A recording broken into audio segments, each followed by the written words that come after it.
संदीप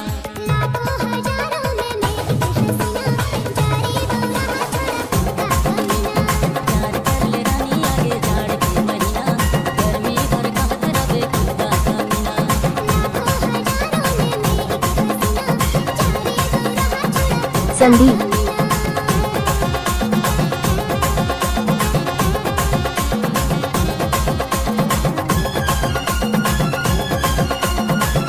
चलो शुरू करते हैं कौन सा लिप से देख